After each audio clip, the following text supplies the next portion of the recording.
So we source it domestically. So we bypass, you know, all the compliance overseas, and the logistic.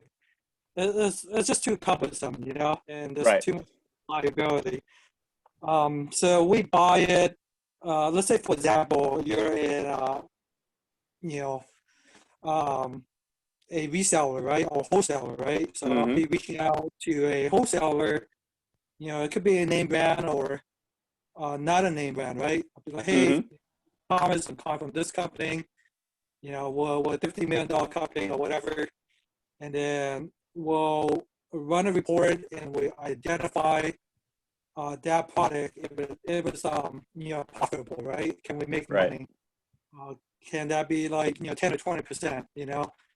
Will we lose money after the Amazon fee? So we're just sourcing domestically at the moment. Okay. So then and I have a friend who has been looking at this also, more on the used market. I mean, I've even done a little bit of this. I've got one of the things locally, a couple of IT companies, and at some point they just they gave me their inventory that was like 5-10 years old, so nothing that was new, but everything that Oh was wow. that people were looking for, because at some point, the older the technology, there's a niche in there because people are constantly looking um, for those products that have, or that technology that might have broken or over the years, and now they're looking for it to replace. So that's been one of them, but also looking at it from a standpoint of, even with the IT sellers, if I were to take a position with them and or take their inventory, and whether it's on loan or whatever, and because they don't know how to get rid of it is part of it. You can take it and give make a cut with them. That's one way. And as I said, my a friend of mine who takes older used stuff and either fixes it or whatever. But um, again, depending on your profit level, your margin on that, and how many units you're looking to turn. Um, it can be a good business to be in, but it depends on also what you want to make of it, because the electronics category is inundated. I will say that, and so people have a tougher time because of the high returns, low margin of the category. I totally agree with you on that for sure. Right. So the electronic space, anything electronic, cell phone accessory, sometime monitor, it's a very thin margin. Yeah, it's a dog eat dog, right? You're It competing with is. somebody retailer. Right.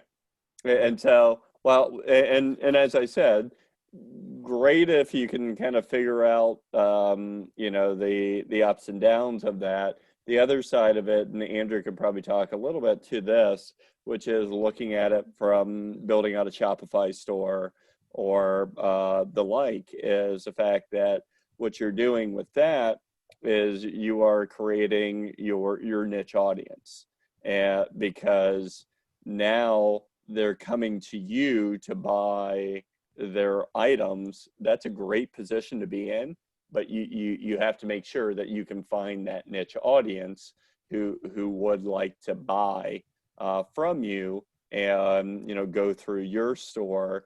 And as I said, they become your niche audience, where they're not being inundated with everyone else. So either you can sell at a little bit of a premium, you don't have to worry about the Amazon fees. And the third thing is you don't have to Mhm. worry about the unruly Amazon return policies.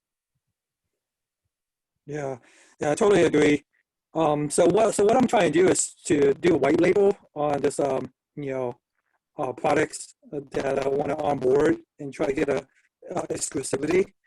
I'm not good on like web design, WordPress, and integrating, you know, all the software solution on the back end. So, I'm just looking for some help on that end. Okay.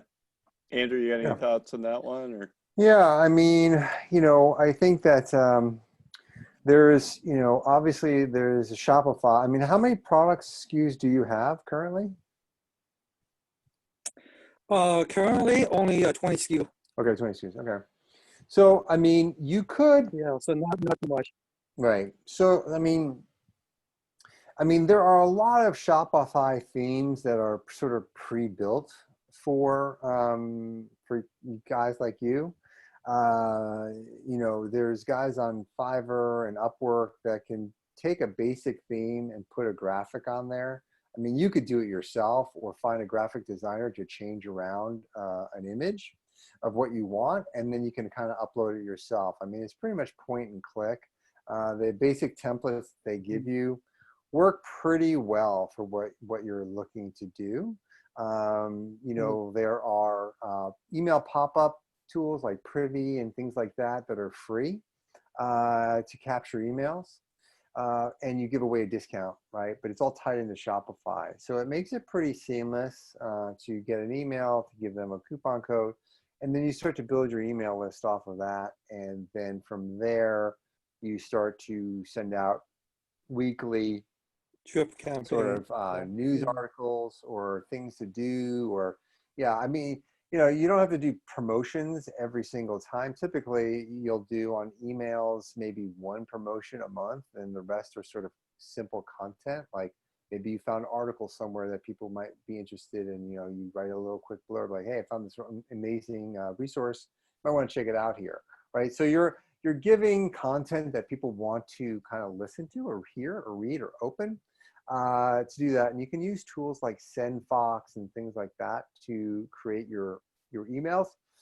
And then you can automate those at some point too. Like if people opt into it, you can get them into an autoresponder, and then it's like, hey, thanks for signing up for the email.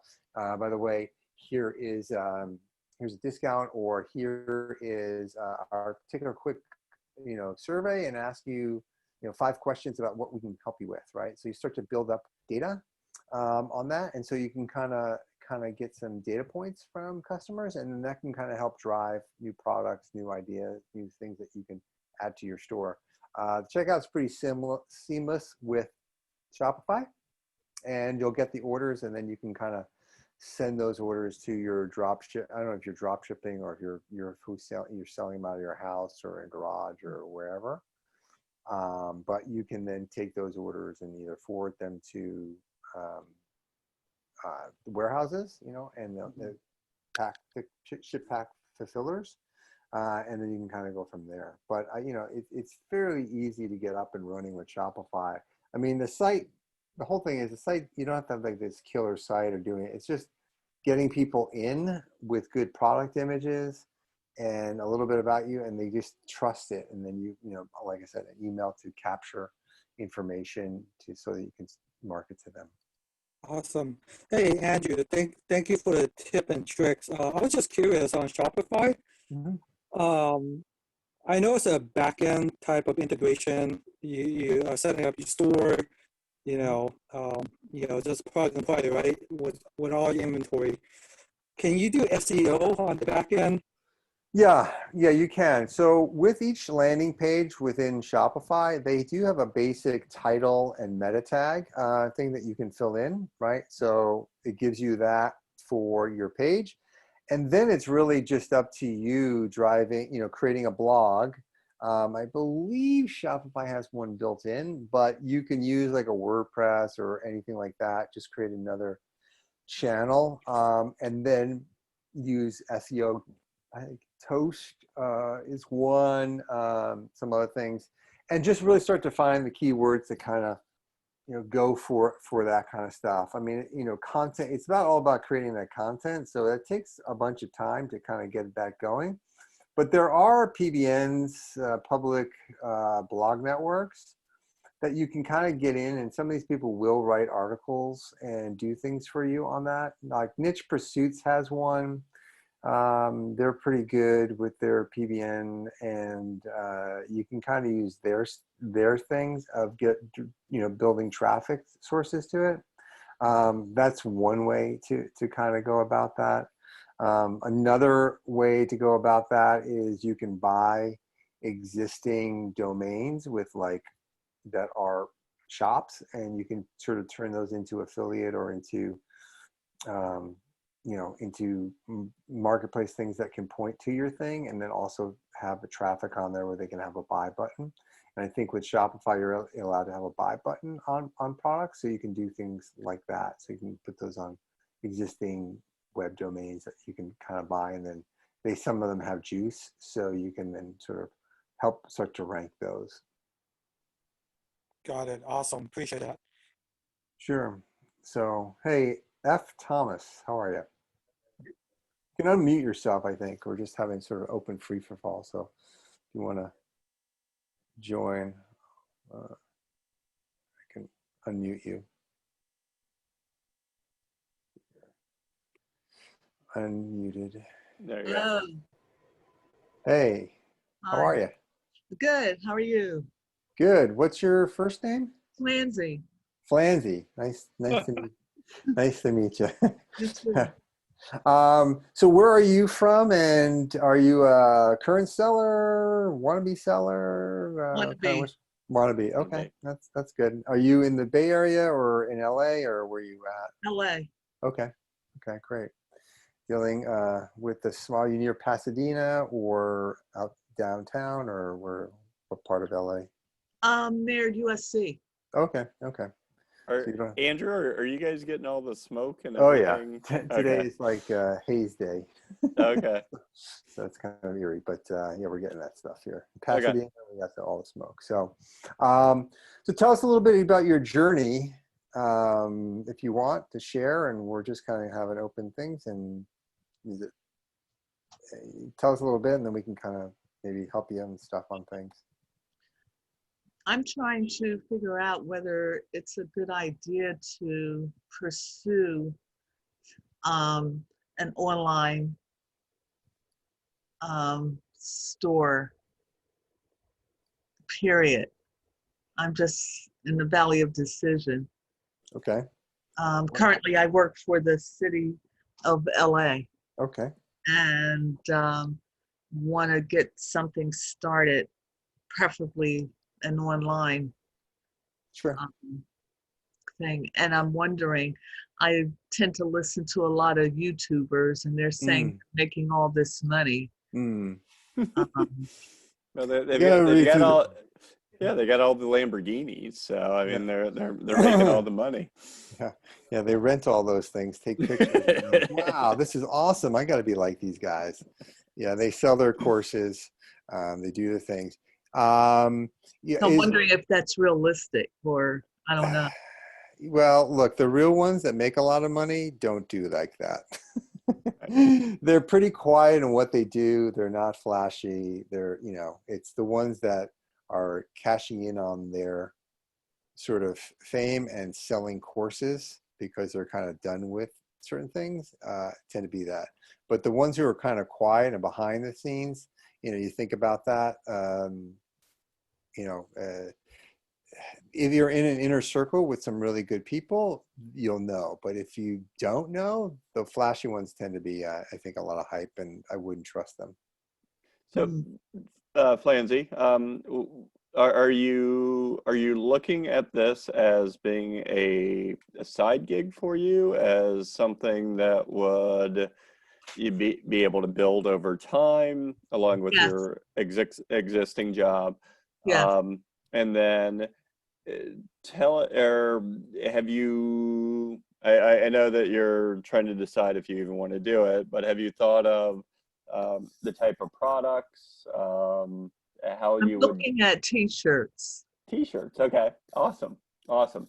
And then how would you source those? Do you already have something or someone that you have found that might work for you? I'm looking at the print on demand platform. Okay.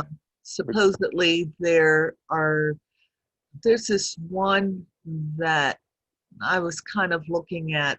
I think it's called a Pleek, and they're downtown LA, Mhm.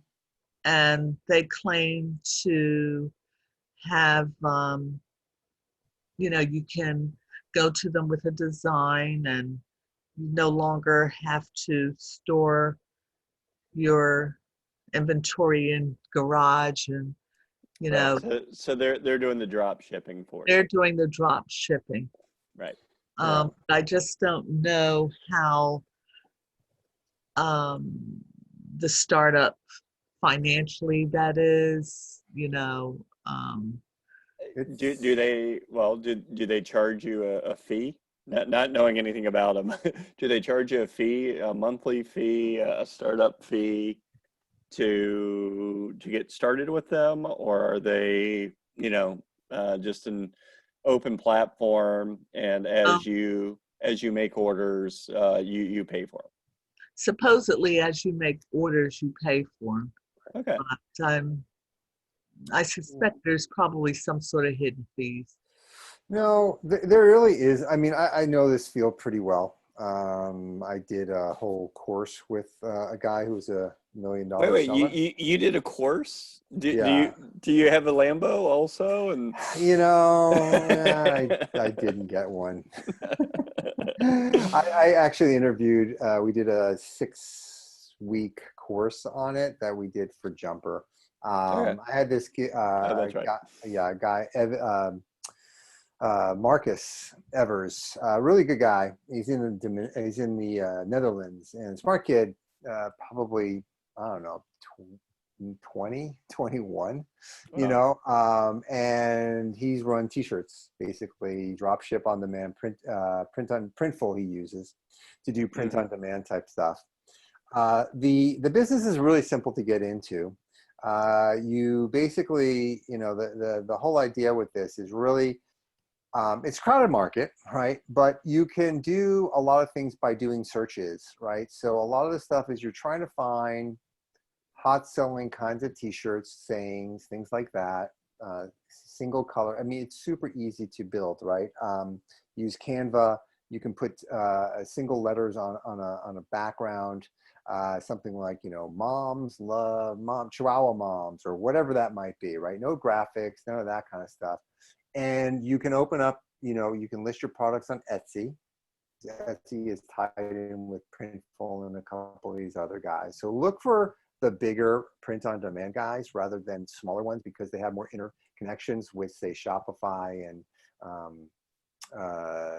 Etsy and things like that. I mean, other people do Amazon merch by Amazon, which is another one, and that requires time to fill out your information. It could take 6 months to get approved. It could take 3 months, depending on what it is. But if you've got designs working, you can always go through Amazon through Merch by Amazon, which is, there's another guy, he's not here, but William, he does that, a lot of t-shirt stuff, and he's a graphic designer kind of guy, but sells quite a bit through there.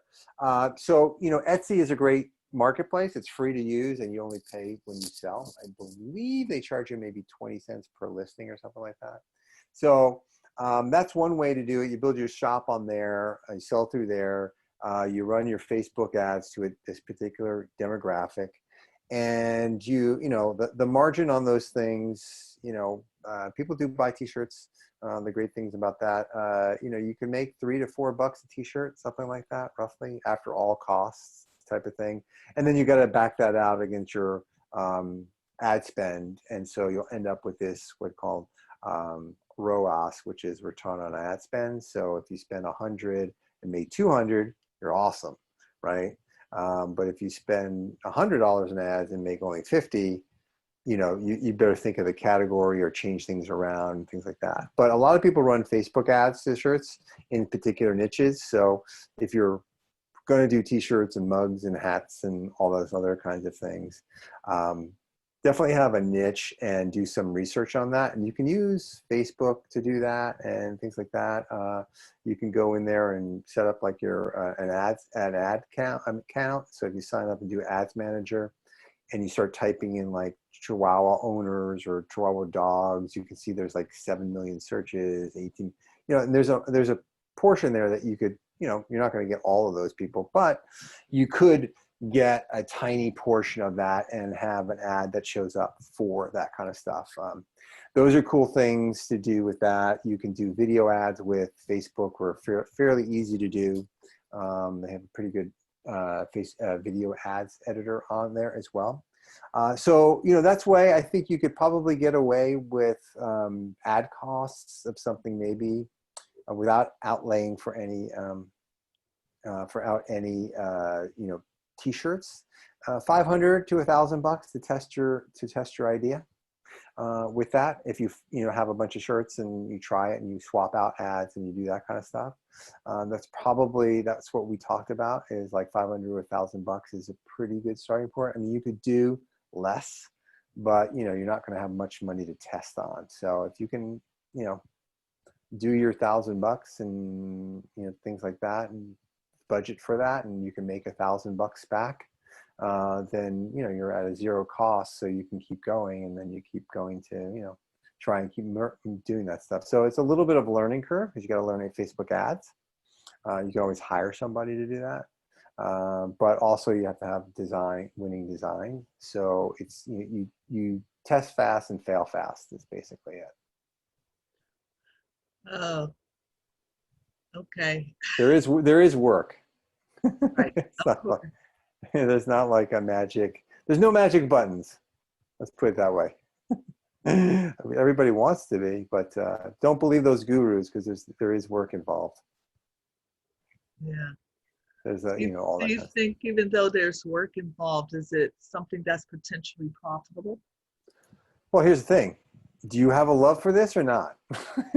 It really comes down to, do you have a passion to do this, or are you just trying to do this? Like, right? Do you have some sort of need that you want to fill, or there's a niche that you're seeing or something like that you're like, okay, I can dedicate 2 hours a week or 3 hours a week. Like when you run ads, you'll have to do a little bit more to that, like maybe an hour a day, just to make sure your ads aren't spending all your money all the way through, but you can kind of set a $20 limit each day.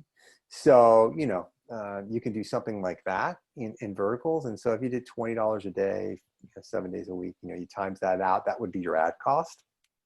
And I would say $25 probably a day in ad cost is pretty good.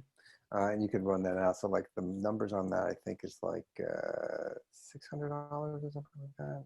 I think it's like, you did $20 a day times 7. Sorry, the math is off today. 140 times 4. Yeah, so 560. Right, 560 to $700. Depending. Then you do Etsy as well. So that's a $500 thing that you can kind of test out, and that's pretty low if you can make your $500 back. I mean, if you're making $4 a shirt, you got to sell 100 shirts, a little more. 150 shirts. You figure that, yeah. So 150 shirts get you $600. You're break even. So if you think you can move 600 shirts, 150 shirts. I said sorry. 150 shirts. 150 divided by 30. If you can sell 5 shirts a day, if you think that's possible, then you're starting in the right spot. So you break it down into small numbers like that, and it doesn't seem so monstrous. Right. But that's what I would say, is that your average is $3 to $4 a thing. Some might be more, but so it's really up to up to you.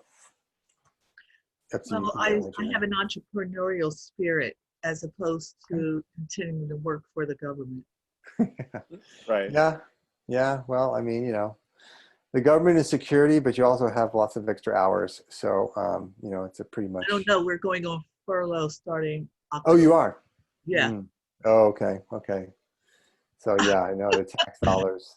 So yeah, well then, it really depends on if you can budget 500 or 600 bucks, if you have that budget in your spare cash, or you're going to need that for food, rent, utilities, things like that. So it really comes down to that kind of stuff. Okay. Yeah, but it's, endless. To create your designs, you use Canva, which is free, and you can produce your stuff on Canva. And then you just take those designs and put them on the mugs and the t-shirts. Sign up for an Etsy account. It's free. And, put it up there. Search Etsy for whatever niche you're looking for, t-shirts or whatever. Come up with funny sayings. You can see award-winning ones that have a lot of stuff. Don't strictly copy that, but, Model it. model it. Yeah. Model Yeah. it when you're modeling Model it. everything. Yeah. And then you can kind of do things like that. Okay. That was very helpful because currently I'm in talks with a business advisor from the Small Business Development Center. Okay. Um, Okay. They are they give virtual Zoom meetings. Okay. Mhm. So I attended one, and from there spoke to someone, um, one of their business advisors. I guess these centers get grants or whatever, Mm-hmm. and they have people that you can speak with regarding. So he gave me assignment to binge watch this reality show called Undercover Billionaire. Okay. Okay. Not You're millionaire, laughing, but they John. shoot you right directly to the billionaire guy. John's laughing. And it was about this gentleman named Glenn Stern. Are you familiar with him at all? No. I never heard of him either, but he built his wealth off of like a mortgage lender. So, Yeah. and I think he's somewhere out on the West Coast. Mhm. He's in Maryland. I'm He's looking in him up. Maryland? He's in Okay. Maryland. Okay. Well, maybe that's where he was born. Glenn Stern. No, Yeah, but he born is there. out of California. You're right. Yeah, and so they dropped him off in Erie, Pennsylvania. And I'm from Pennsylvania, so I'm familiar with Erie. And, it's a small town Oh, it close. is. It is. I used to live in Pittsburgh, so Oh, okay. So I know. I'm from the Philadelphia side, but Okay. I went to school up in Hamburg near Hershey, Pennsylvania, and stuff like Mhm. that. But anyway, they drop him off, and this supposedly happened last year. And his challenge was to build $1 million business in 90 days. So he ends up doing this process, and part of the process, he goes to one of Erie, Pennsylvania's Small Business Development Center. And from there, they assist him with resources, and he connects with people, verbalizes his dream, and these core people assist him in building this business in 90 days. Wow. That's cool. But they don't know who he is Right. and Right. use any of his money. He's in his beat up truck where he sleeps in there for a week or two, and with $100, and he's saying anybody can build a business, is what his message was. Right. And what was his takeaway? How did he build it? He did it with, he had to figure out how to generate money. And one of the ways he started out working for this guy who had a t-shirt business. Right.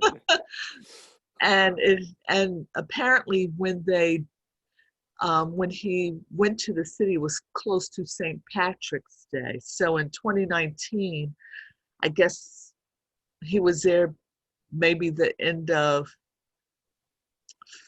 February, beginning of March. And he said, I have to find a job. And this guy who had a t-shirt business, he was had a order to do all these t-shirts for the town's St. Patrick's Day parade. So he put out a sign that he was hiring, and of course Glenn got hired. Yeah, as television goes. And so he, they become somewhat friends, business partners, and he got his first job. With the first job, he was able to get a small apartment because he got tired of sleeping in the truck. And then he started to flip cars so that he can earn this money. But through the Small Business Development Center, he went there and it says, what does this town need? Or what kind of business can I get into? All along, it was an entrepreneurial mindset. Right. So he says, and so he discovered the main thing he could probably get into to be profitable was the small town breweries. So apparently they had these small brewery niches there. And he said, oh, okay, I'll do that. And then he looked at a coffee shop as well. It was between the coffee shop and the brewery. And for some reason, they said coffees is saturated because they're all over the place. Mm-hmm. Brewery was not. So he chose to do that. And this particular development center helped him with like sales prospects in terms of what business would be profitable and what would not. And I discovered the one I'm connected with doesn't help you with any of that. So I'm like, okay, let me call Erie, Right. Right. And so then from there, they also allow him to interview people to try and build his core team. Right. The center does. All those resources, it was like his little back office, so to speak. And so they came and he found a couple of people that would believe in this dream and come on board for no pay. Mm. And then from there, he flipped a house because that, of course, would give him, because in the midst of all that, it was kind of difficult getting the beer off the ground. So someone says, well, what could go with beer? They said, well, when you drink, you like to eat. So he's like, that's what I'll do. I'll create a restaurant. So he ends up creating a restaurant and selling the local town's brewery beers in his restaurant. And he did it in 90 days. And the value of the company was short of $1 million, but it was up to like 700,000 Wow. in Well, 90 days. so you think about certain things, But with hold on. The big okay. thing on that job, that he flipped the house, that he knew how to flip a house to make the money. No, Because, he didn't, because one of the core people was a designer. He runs into this girl. She owns an antique shop. She herself was an entrepreneur. So somehow, some way, he ran into these people with these talents and skills. And he put her in charge of it. He just knew he had to, that would give him more money, to get a loan for the place. And the cost of the places, because it was Erie, wasn't incredibly, it wasn't New York prices or LA prices per square foot. right. So it was pretty affordable. Well, And- and again, I will say that California is, 4 times, 10 times more than anywhere else in the country. Yeah. So it's that's very interesting. Because I wondered if he could have pulled that off in, who knows, Pasadena or something like that. I don't know. Right. So, I mean, so one of the other things, and I know, Flandy, you were talking about, T-shirts and talking with the local SB TDC or whoever they are. We have SBC, it's Small Business Development. But one of the other things, and Andrew kind of hit upon it, was, well, what's your passion? I mean, at some point, and it doesn't have to be so much what's your passion, but what's going to drive you.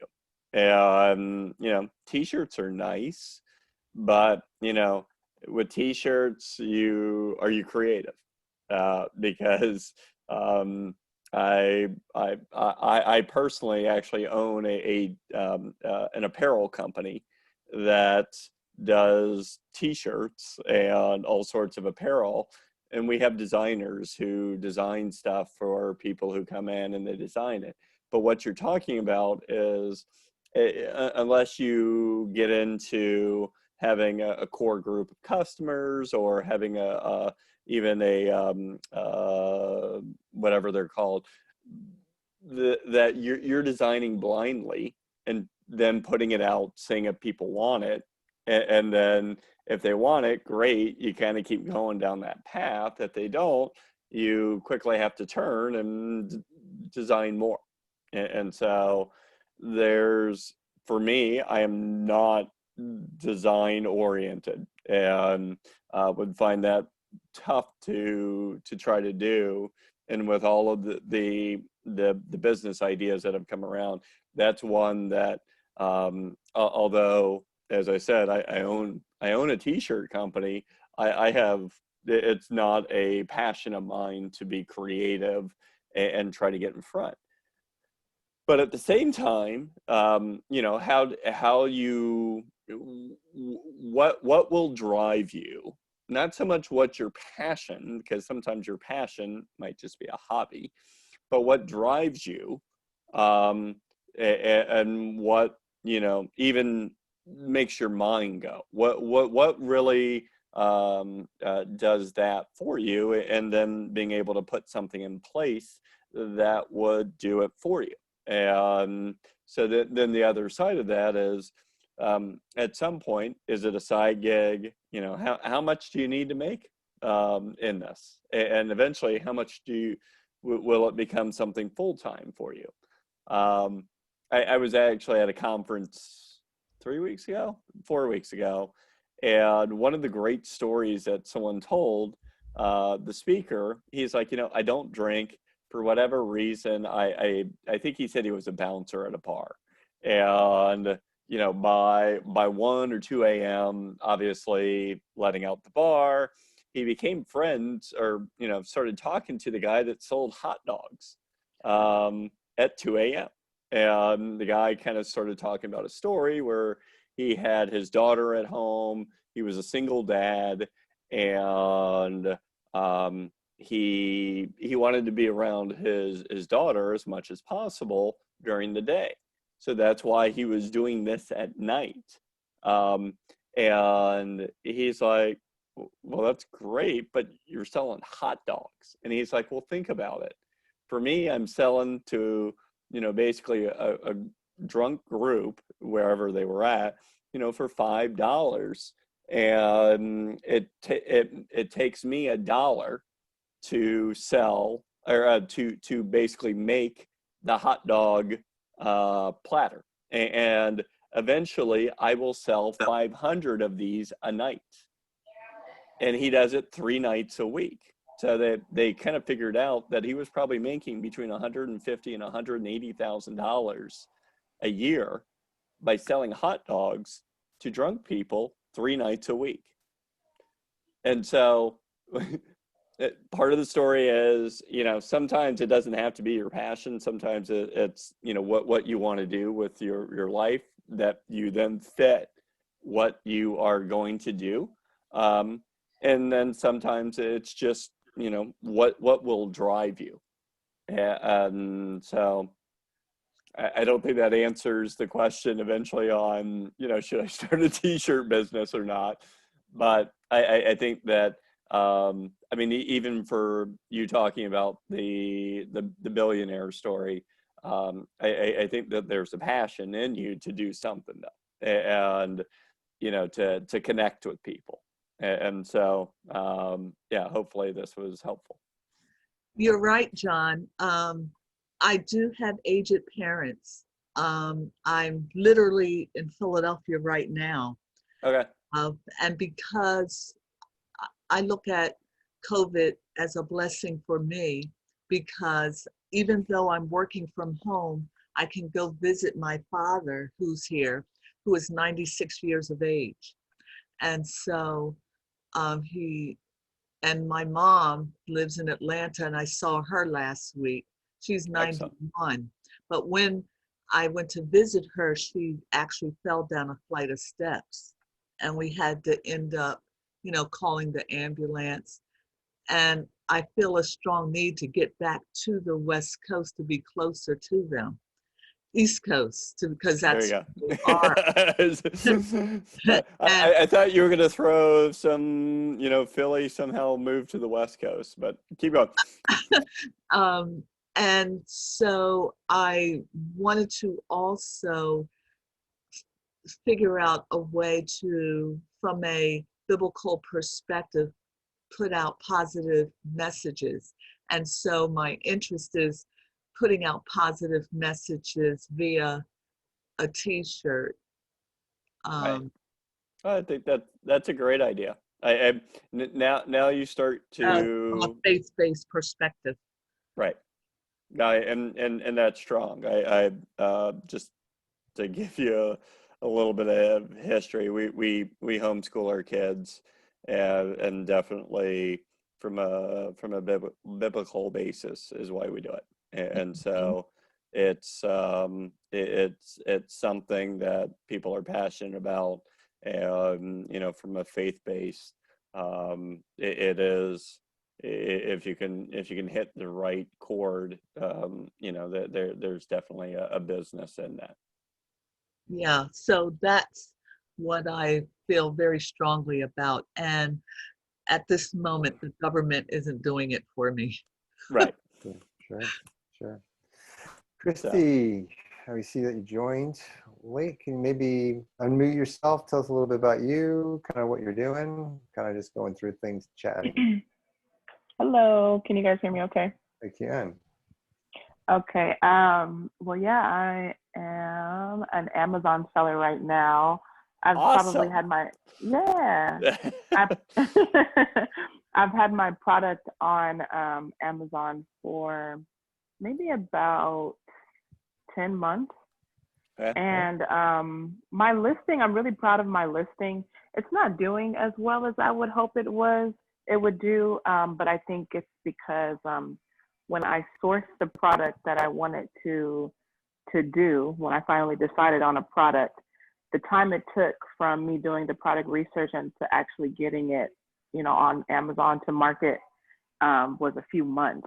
So I don't think I was quick enough in getting it there before many other people kind of jumped on board and did the same product. Right.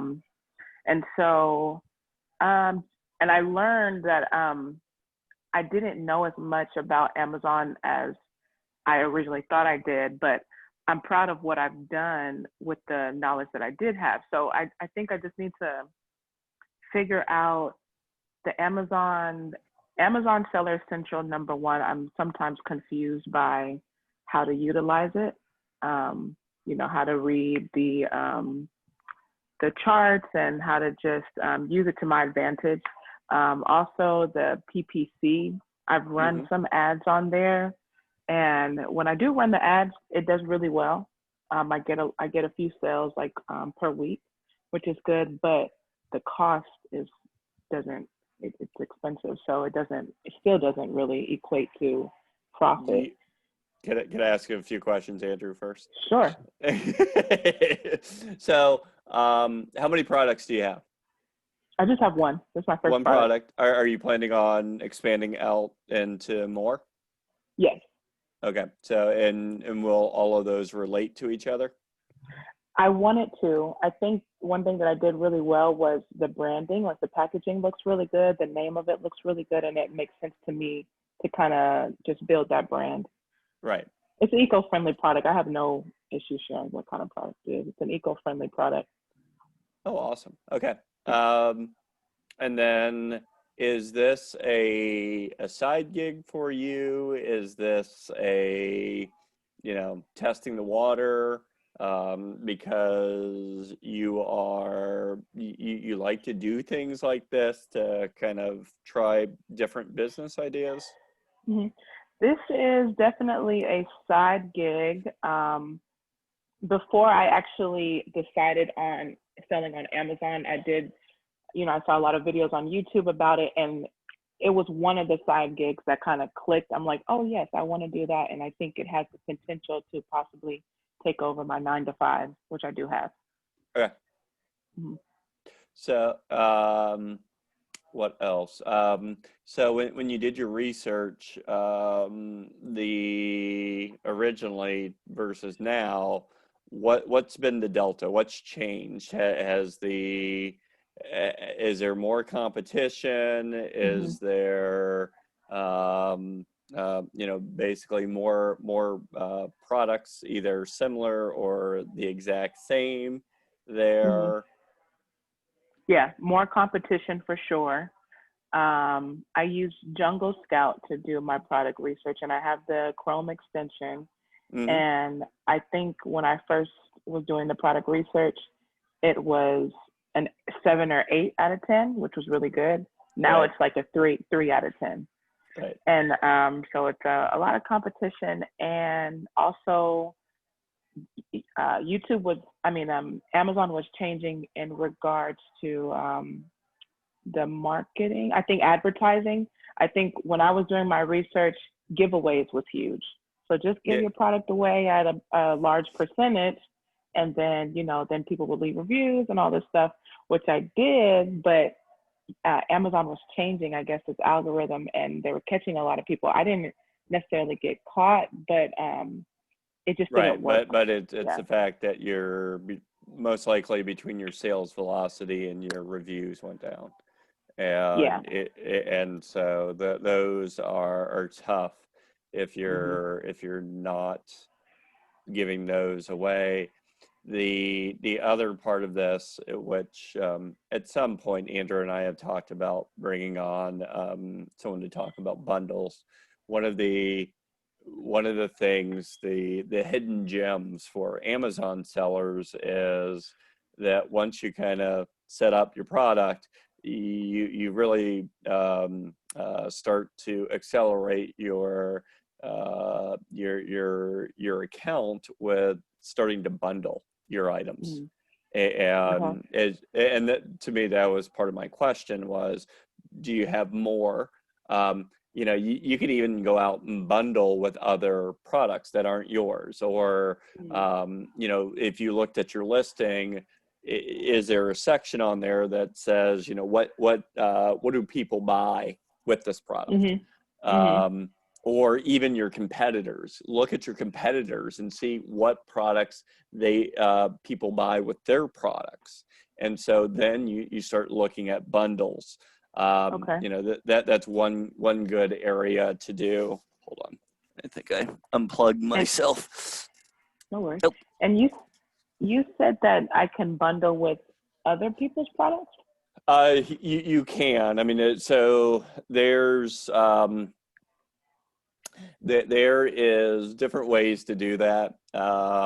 Probably the easiest way is trying to figure out from possibly a lower cost item, or something that you can source even locally, or source and you're getting your product from overseas. Is that what I understood? Okay. Yes. So even for the manufacturer, maybe they either have someone a product within what they manufacture, or even a factory right around there that might have a complementary product that you could, as you're getting your next shipment or whatever, and this does take a little bit of testing, but to find something like that, or it could be just as easy to look around. Where are you in LA, San Francisco?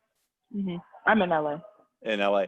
So, even going to find wholesalers around there that might have complementary products, not buying a lot of them, but buying a few so that you can test. And Right. it's the fact that what you're looking for is you're looking for that right mix. And then depending on what your product is, we're coming into Q4, you can offer it as make it a gift, making the gift packages, lots of different things around that. Okay. So, Andrew, go ahead. I'm sorry. Oh, yeah, please. No, I mean, yeah, I think that's kind of what we're talking about. So that's yeah, it's good advice. So I think my dilemma is that because I was just thinking, okay, go back to product research, go back to step one.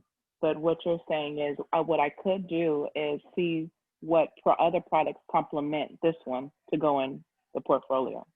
So, but you also said that your product is within a category that you have already done the research for, that you can start to bring those other products under your brand.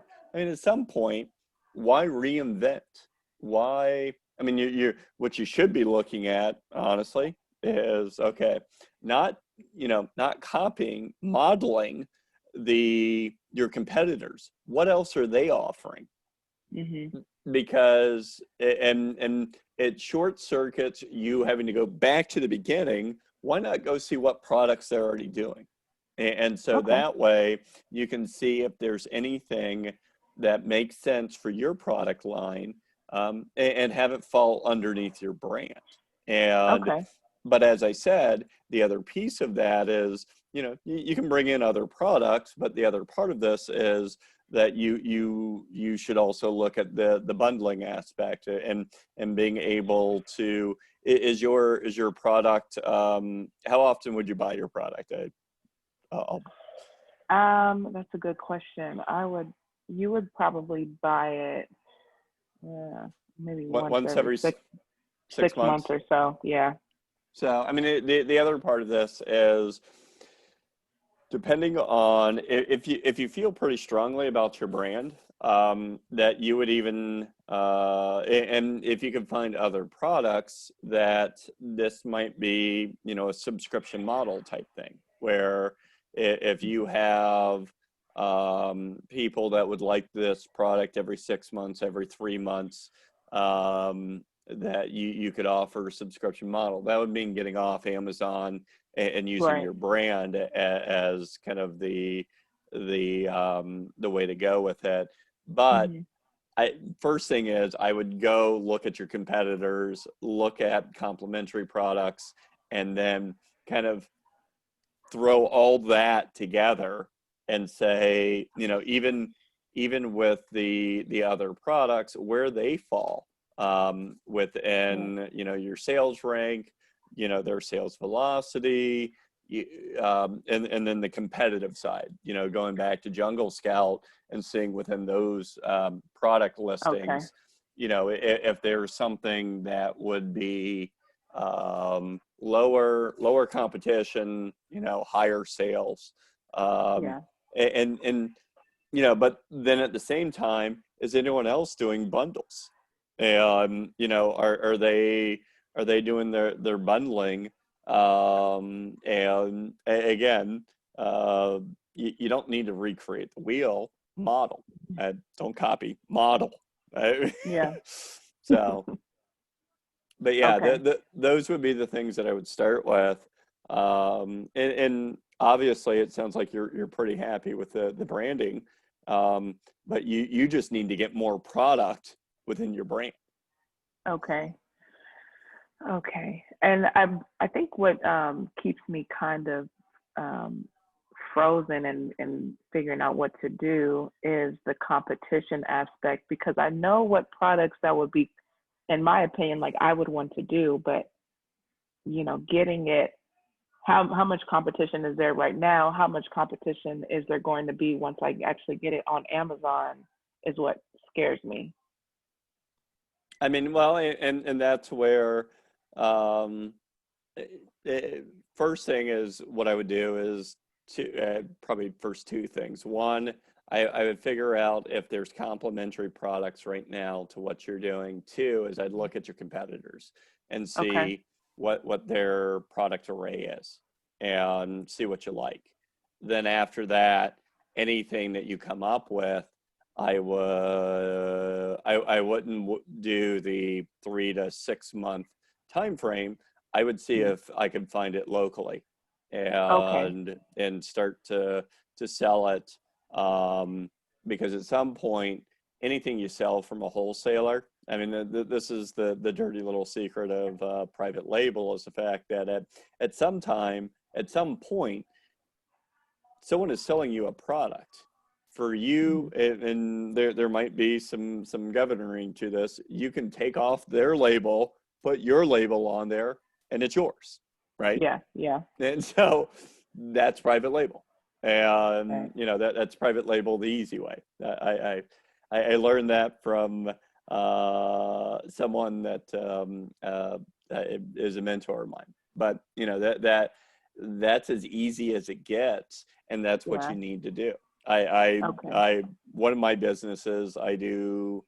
What do I do? I have a drop ship children's furniture business, but one of our products is the mattress pads, and Oh, what we nice. do is we buy them from someone locally, actually out of Texas, and we basically take their label out, we stick our label in, it's ours. Mhm. Mhm. And it's a manufacturer wholesaler that we buy them Right. from, and we private labeled them. Interesting. This is good. Okay. Perfect. That's very helpful. So I'll look into some local wholesalers just to get it quicker. Right. That makes sense. Yeah.